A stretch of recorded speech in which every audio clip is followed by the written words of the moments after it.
Hey there guys, I'm Manakel and welcome to another episode of Darkest Dungeon and my salty playthrough of it. Okay, we are in the state. I did some management in terms of my roster. Got basically the teams set up kinda in a way I want them to play out. So we will be going into another dungeon. I basically will start doing the worlds now, I think, a bit more. And I want a short dungeon. So the only short is the ruins right now, so let's go in the ruins, I guess. For the ruins, I want... no, I don't want you guys. For the ruins, what do I want? I can actually take this party. Yeah, why not? It's gonna be not bad, I think. Do you have... okay, you have back row abilities. You don't have back row abilities though. This character, the Hellion, I want to basically show you guys the Hellion. This is not a ideal character for the ruins. She's much better for the warrens or the worlds. Basically any area that enemies are susceptible to bleed, so basically the worlds most likely, is good. The Hellion is good for bleed, for areas that are easy, where enemies are easily bleeded basically. She's got some bleed abilities that I see changed. If it bleeds was earlier the best ability she had, because it was a quite high damage. You can see it only has minus 35% damage. Quite high damage bleed attack that had a high chance of bleeding, and it had a high bleed, and you could attack the first 3 targets.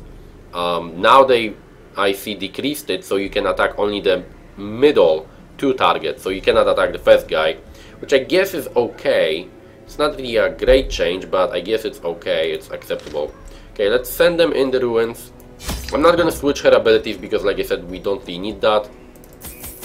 Let's get 8 food, this, 2 keys, 1 holy water is gonna be enough. And let's send this party like this. I need to rename my Plague Doctor after Romanov, after sadly kicking that character that I renamed after Romanov last time. Romanov said that he wants a a Plague Doctor, so I will do just that. The fiends must be driven back, and what better place to begin than the seat of our noble line.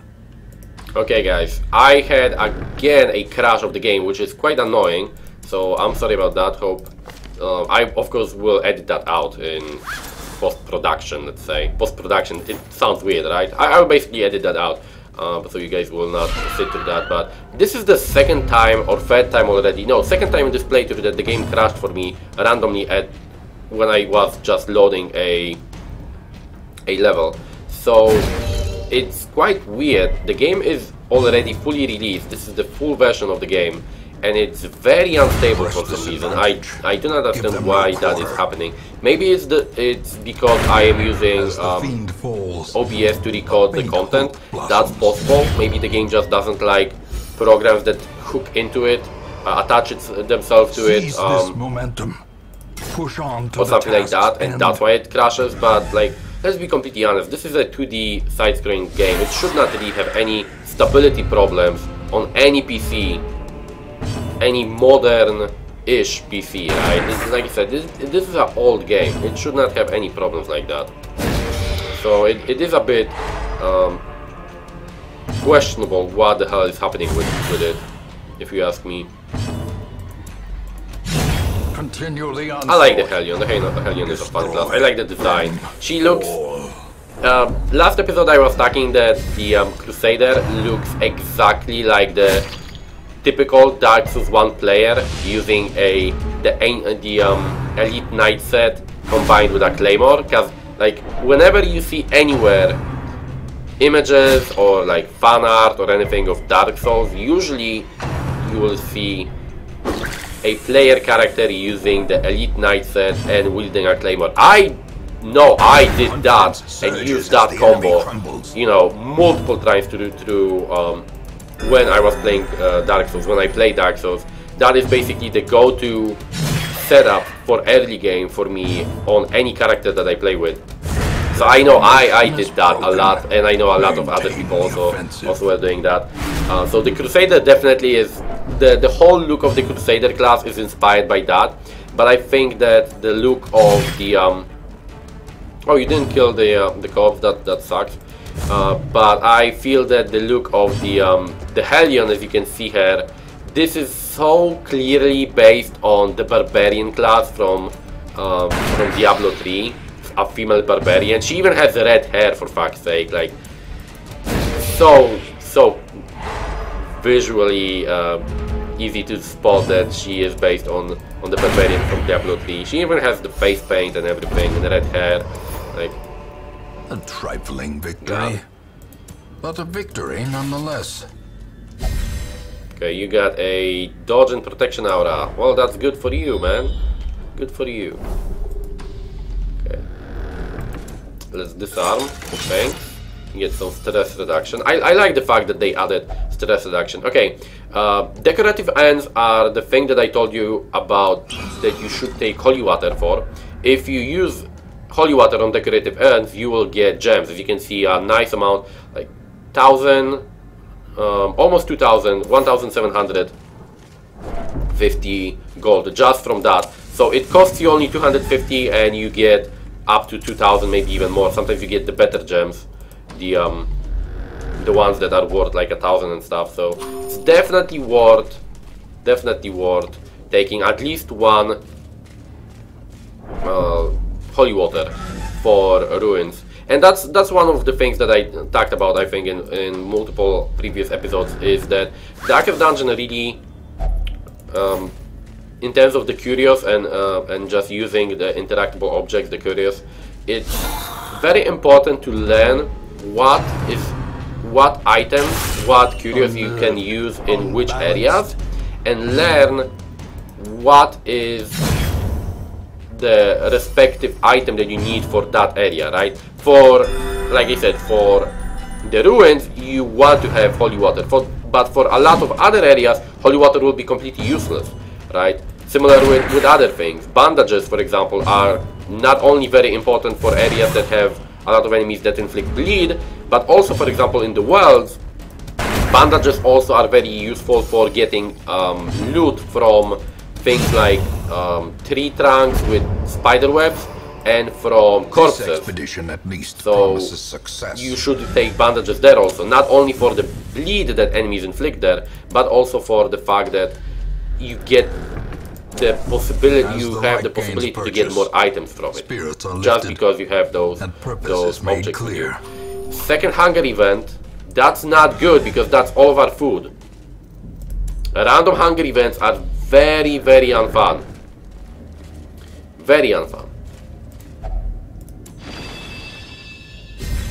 We got the damage buff now. We cannot use this. Well, I can, but I don't want to.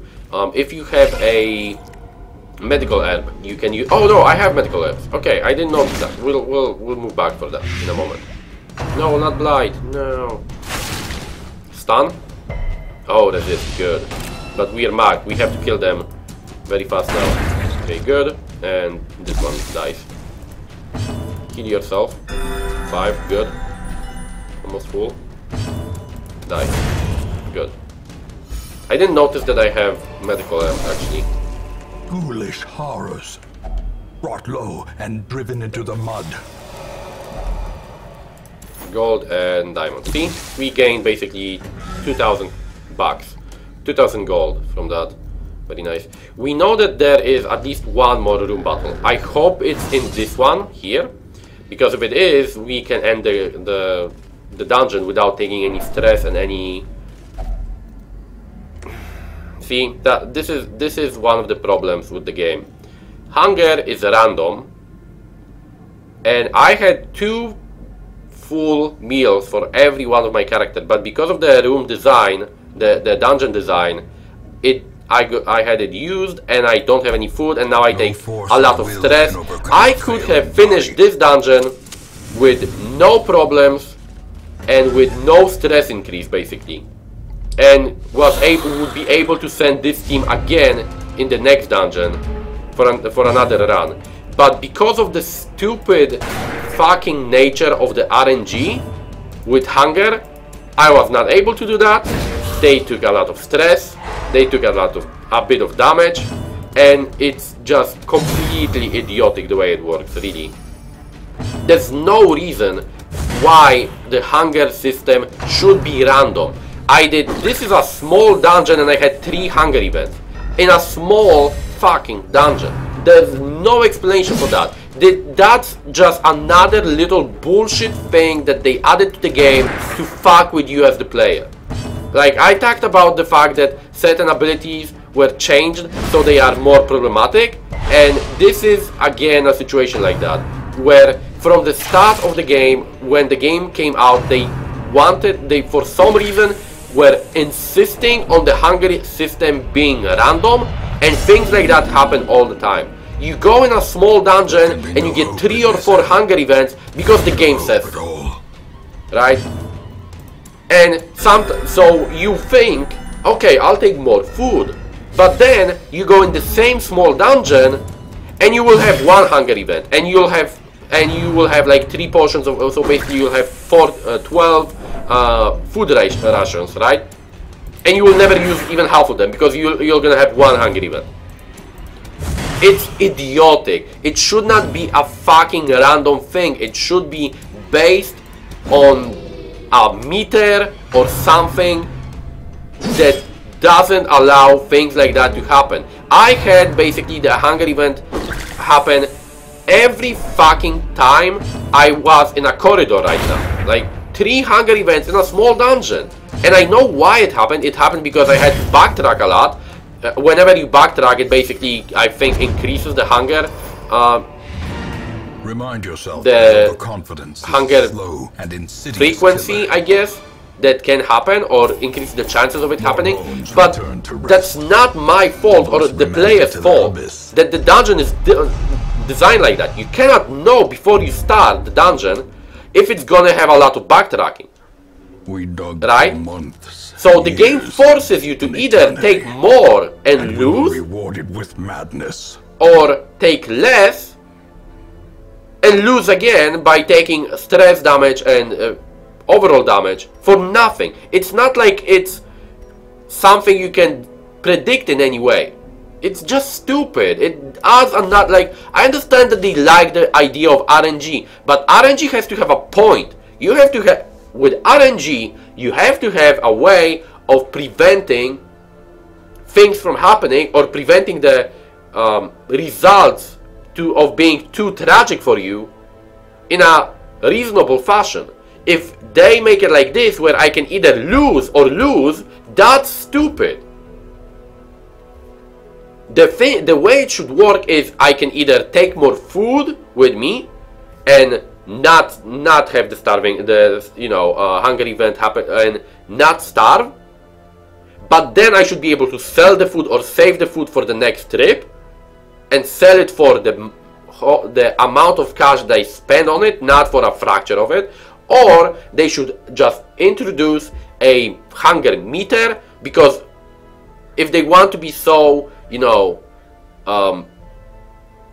realistic in the sense of stress inflicting weird diseases and stuff like that on your heroes and having mental problems and stuff, they should introduce something similar to a realistic way of presenting hunger. People don't get hungry just like that from thin air because they moved a bit. People don't get hungry just like that 3 times in the span of a few hours, right? It just doesn't make sense. Just introduce a fucking meter for hunger system and it's gonna be okay. It's gonna be okay. No one will have any problems with that. I will not have any problems with that. Just introduce a fucking meter for the hunger system and we're gonna be all happy. But no, it has to be a fucking random RNG bullshit meter, because that's what the creators designed the game to be. Like, don't make the game only about RNG. Okay, we unlock the survivalist. We can learn she is a stalwart bonfire abilities at her. and a strict inspector. The bonfire abilities are gonna be more important for us later. Now we basically don't really care for it. When we will start resting, we will care about that. But for now, we don't really need that. Okay, I got another Hellion, so another Vestal, so I want another Vestal. So I need to kick someone. First of all, let's rename this guy. He's got only positive quakes, that's nice. After Romanov.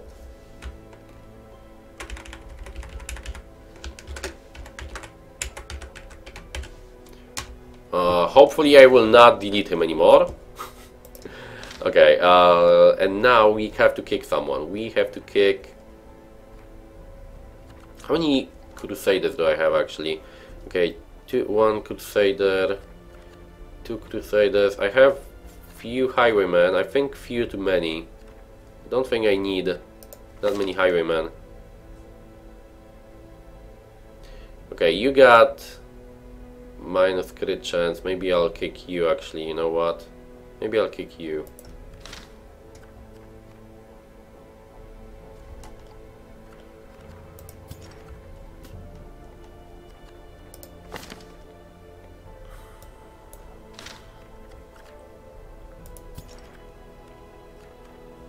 Yeah, 3 Highwaymen. I think that's a bit too much. Also I have two Jesters, and I don't want to have 2 Jesters really. Although this one is nice and this one is also nice. 2 Jesters are not required, I think. Okay, I will Framan. I like his name though. This guy is diseased with rabies additionally, so I will kick you. Like I said, I am not kicking him because I am reusing heroes. I said at the start of this playthrough that I will not be doing the typical strategy of just hiring new heroes and kicking them after I use them, after, for example, the stress level increases too much, because I don't like playing like that. However, I will be kicking characters from time to time when I need more of a certain... For example, now I basically need more healers. I need more healers and I don't have enough healers, so I will basically kick characters that I am not using right now, or that got some negative quakes that I, you know, would have to spend money on to get rid of. Not because I want to save up money like that in the cheap and annoying stupid way that I said that I don't like, but because I need another character that is more important than this character right now for me. So that's basically how it's gonna go. I will try to keep characters that I need. Well, I will try to keep all of the characters that I recruit, but early on I will recruit often whoever I see acceptable in terms of like stats. And then if I will need other class more and I'm not going to have room, I will have to kick someone from time to time. And I will kick this guy because I also want to show you guys another class, which is the Arbalist. Although she's not really that good, but I will hire her, why not? And maybe we'll have a chance to actually show you guys her. I want to upgrade my hero barracks to more though. At level 4 it gives you 21, and at level 5 I think it gives you like 25 or something like that. I know it's not an even number and I don't understand why they are insisting on that. You can have 4 characters in your party, so you would think that the maximum number of heroes you can have in your barracks, your maximum roster, should be a number divided by 4, or at least an even number, so you can have full, you know, like full parties of 4, right? Like 4 heroes here, 4 heroes here, stuff like that. But no, for some reason, the creators of the game, because they are fucking dicks, decided that every fucking increase will be an uneven number. The only even number is at start, it's 12. Later you get 15, not even. So you cannot have 4 full party setups. You can have 3, and you will be missing 1 spot from having a maximum of 4, you know, from having 4 parties. Again, 18, right? So you have 2 missing, then 21, and then 25. Or something like that. Like, Red Hook. You guys are really dicks. You guys are really dicks. Okay, but I want to... Oh, we already unlocked the boss, the first boss of this area, but I don't want to go there. No, no, no. Okay, we got the Warrens as a scout mission. I think we'll go there, but the question now is who will we send, huh? I want to send you, my leper. I want to send a... Yes, you. Of course we need a healer. And we need a jester. And I think this is gonna be okay.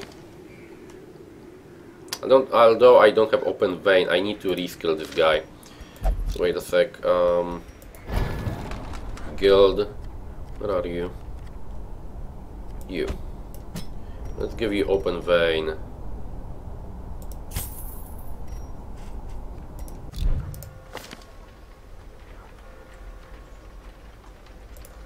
Open vein is nice, it's a bleed.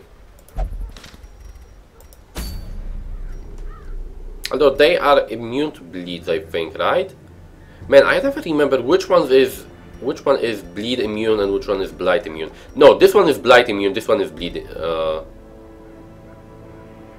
Yeah. This one is blight immune because there are enemies that inflict blight here, and these ones are bleed immune, I think.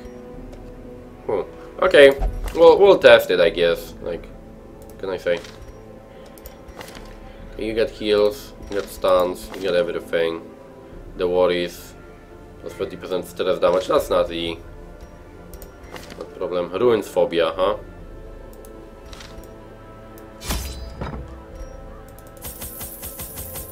And now I will take 12 pieces of food, even though I don't need it, but the game was a dick to me last time, so I will not take any chances.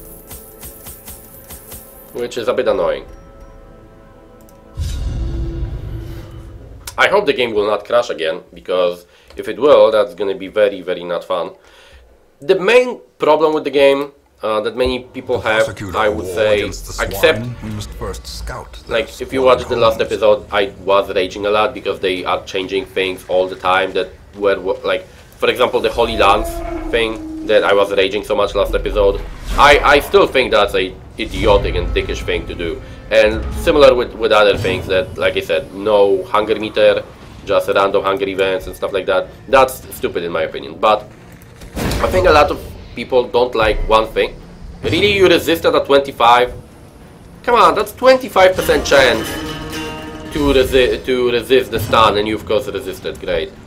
One thing I think a lot of people don't like, and I understand why. I don't have that big of a problem with it, but it is annoying a bit, is that the game really requires you to grind a lot.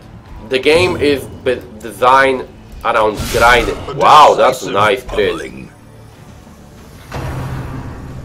Leper crit, man. I read that they increased the base damage of the leper, which is a good touch. The leper is a very problematic class in the sense that he's got very high damage but low accuracy and no utility at all, except for like a self-heal and some other stuff like that. But that's not real utility, right? That's like more of a,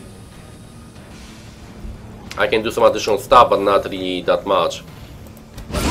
Prodigious size alone does not dissuade the sharpened blade. He can heal and he can taunt or clear corpses, but he's basically like the typical melee tank that can attack only the front row and nothing else, right? He has a self-damage buff that decreases his protection. He's got a stress heal and a protection buff, and he's got a self-heal also and a debuff, but he really cannot do, like, you can even see that even the debuff, the Intimidate, is only for the first two characters. He doesn't have anything that attacks more than the first two enemies,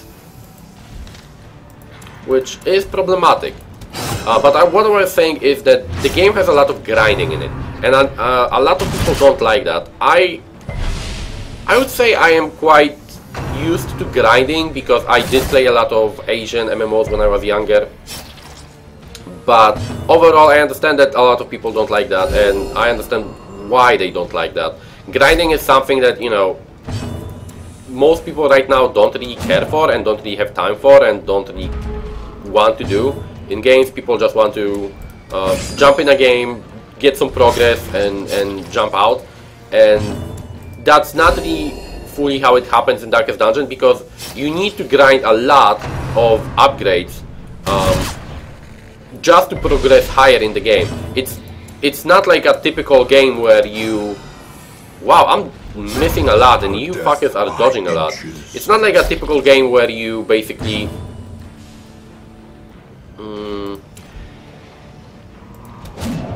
Come on, dude! Where you know, have a kind of more fluent progression system in terms of you play, you progress higher and higher. Here it's, for a very long time, you basically do the same stuff over and over and over and over. You do the same low-level dungeons. Because you need a lot of upgrades to upgrade your guild, to upgrade your barracks, to upgrade, you know, all of the stress-reducing buildings, so the bar and the abbey. You need all of that leveled up fully before you start doing higher level dungeons, because that's how the game is designed.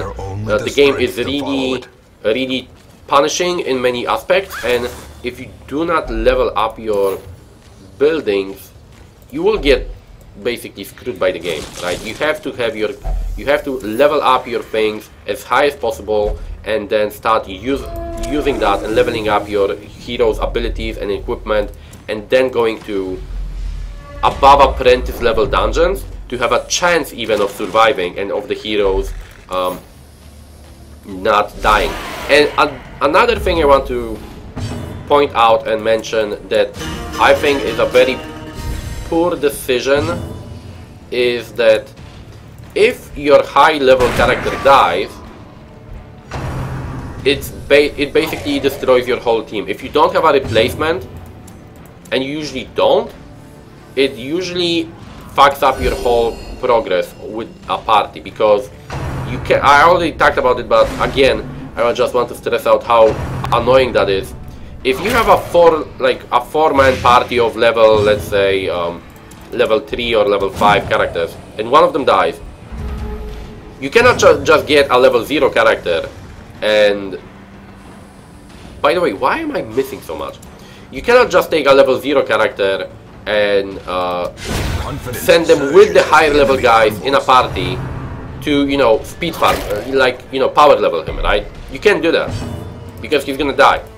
And you cannot send the high level characters in a low level dungeon, because the game refuses to allow you that, and the heroes basically tell you that they are too powerful to do low level shit like that. The game actually refuses, the character refuses to go in low level dungeons.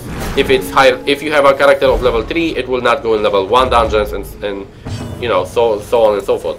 So if you lose one character from from the 4 character party setup, and you don't have a replacement for that one class, you are screwed. You basically have to stop playing with the high level guys, level up a new guy, and leveling up the new guy, I mean you have to hire a full 4-people party again to level up all of them, because they have to run together. You cannot just run one guy. You have to... Oh, I didn't notice that trap because I was talking too much. You have to level up the whole party again, and then when you level the whole party again, you can use that one guy to add him again to the party that that had the unfortunate loss of one of your characters, right? It's very frustrating. It's a very big grind. It basically forces you to grind whenever something crappy happens to you, over and over and over. Like I said, early on you grind a lot for upgrades, to get materials, to get deeds, and overall to get heirlooms, to get upgrades in the city. That's okay for me, but later when you start grinding heroes, it gets to a point where it's a bit annoying. Oh, and I moved them. That's actually a problem. That's actually a bit of a problem. Do you have melee? No. In Radiance, may we find victory. I actually should have him here. Of course, I fucked that up a bit. By the way, did you notice how big of a difference this is compared to the Cove? These guys are the typical enemies that you fight in most areas, and they hit for like 3, 4, right? Nothing major, nothing that you would be that afraid of. You can heal that up more or less. The enemies in the Cove hit you for 7 to 10, sometimes more, and they inflict bleed. And they have more abilities, they have towns, they have heals, they have healers. Like, the difference between the first 3 areas and the later areas is night and day. I don't know how the Darkest Dungeon even looks. I am very, very curious about the Darkest Dungeon, the last area in the game. I would very much want to go in there and just send a bunch of rookies and see how it looks, but I know how that would happen and how that end. They would die, and I would feel, you know, well, maybe it wouldn't feel like bad, but it would not be a good way to play. Just sending heroes till, you know, to die just because I'm curious right now is, and plus it's a level 6 dungeon that it shows it's a level 6 dungeon, so you basically have to have. Oh no, you got spotted fever. You have to have characters that can survive there if you want to even have a chance, right? So, but yeah, the game definitely is a very big grind fest. Which, like I said, for me, many aspects of it, I don't have that big of a problem with it. I'm used to grinding games that have a lot of grind. I really never had that big of a problem with it. But certain aspects of the grind is just like artificial extension of the game. It's artificially extending the game. You are doing the same stuff over and over and over and over. Not because that's the thing to do in the game, but because you need to do that. Like, that's the thing, right? You get your characters to level 3, and you can, in theory, you can send them to level 3 dungeons. The problem is you can't, because they will die. So what do you have to do? You have to get your characters to level 3, and then grind, and grind, and grind, until you can level up their gear and their stuff, so until you have enough gold and enough heirlooms and everything to level up their equipment and level up their skills, and then you can send them. Because if you try to do it differently, they will die and you lose them. And if you lose them, you basically, you know, lose all of the time that you invested in them, and it becomes kind of pointless, really, to do it like that. So the game gives you a choice that actually is not a choice. The game shows you a choice that you cannot really take because your heroes will die, right? At least most of them. So the game flashes a choice in your face, and then reality shows you that that was actually not a choice, that was just a illusion of a choice. That instead of giving you progress, makes you step back few hours of game time, and you know, forces you to level up a new team if you try to take that choice, right? That's the thing. If you try to make that choice and go into level 3 dungeons, for example, with a fresh level 3 party, your heroes will most likely die, and you will lose all the time that you invested in those heroes. So the game, like you said earlier, flashes the perspective of a choice in your face, but reality shows you that it was just an illusion, and you may actually revert back in your progress, which is never a fun thing. So that part of the grind is not really what I like. But hey, see, medium dungeons, veteran. If my heroes get to level 3, in theory I can start this. I can even start this with level 1 heroes or level 0 heroes, even though they will say that they don't want to go. Like, look, I'll show you. So let's click this. If I pick her, she doesn't say anything, right? Why cannot I? unclick there. But if I click her here, I can't, I won't. See? I like that.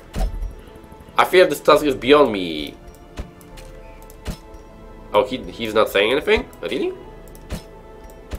You guys, oh, highwaymen are like bosses. It's suicide. Highwaymen don't say anything? Why?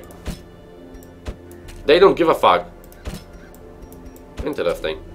But yeah, like I said, it's kinda a bit of a annoying thing, little thing. By the way, here we have trinkets. I can sell them to get more cash. As you can see, hold shift to sell trinkets. Trinkets are basically your progression items in the game.